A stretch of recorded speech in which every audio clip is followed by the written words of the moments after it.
mes amis, remonter à la source du théâtre. La vraie vie périlleuse est tracée d'avance en nous. Elle est au fond même de notre caractère.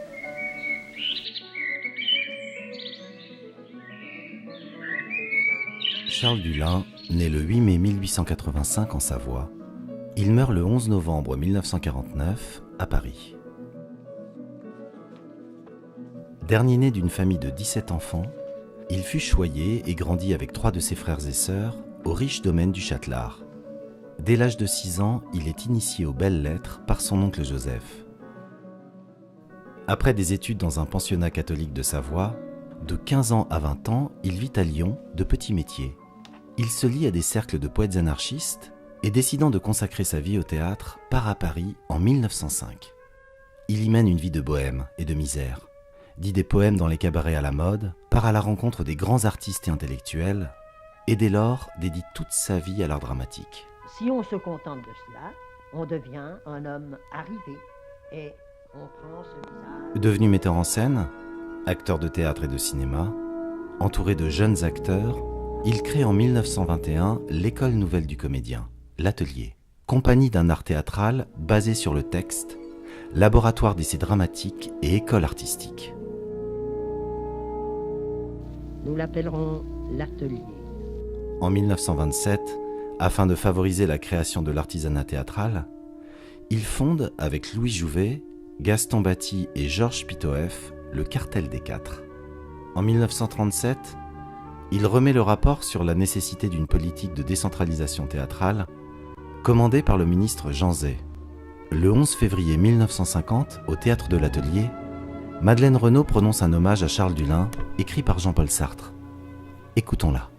Dullin meurt vaincu, criblé de dettes. Mais cet échec est une victoire parce qu'il était voulu.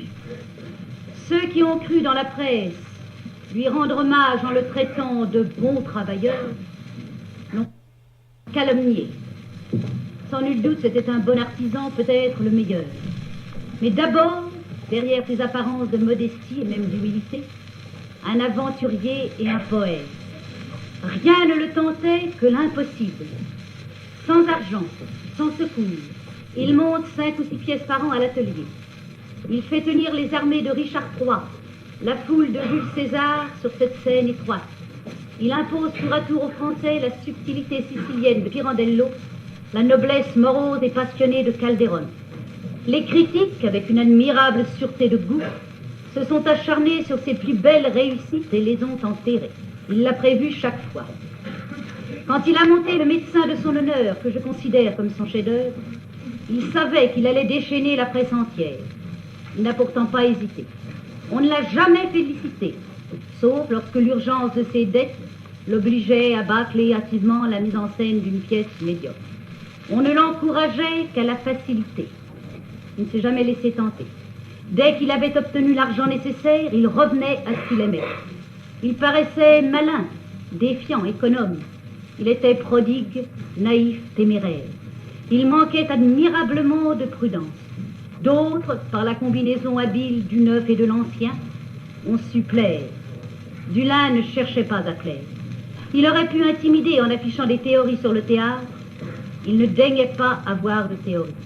Il prenait la pièce la plus dangereuse et la servait dans le sens du plus grand danger.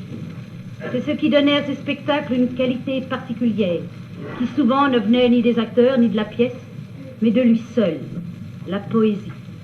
Une pièce montée par Dullin, c'était toujours un mélange de gaieté et de désespoir, de somptuosité et d'économie de bout de chandelle, de travail artisanal et d'une témérité heureuse de grand artiste, de bon sens terre à terre et de folie. Il ne songeait qu'à servir l'auteur, à s'effacer de devant l'heure, et cependant chacun de ces spectacles nous parlait de lui. Chacun d'eux semblait un effort voué à l'échec pour faire exister contre la pesanteur, contre la réalité, contre la misère, contre la meute des critiques, pendant un bref moment, le luxe impossible d'une beauté qui se sait condamnée.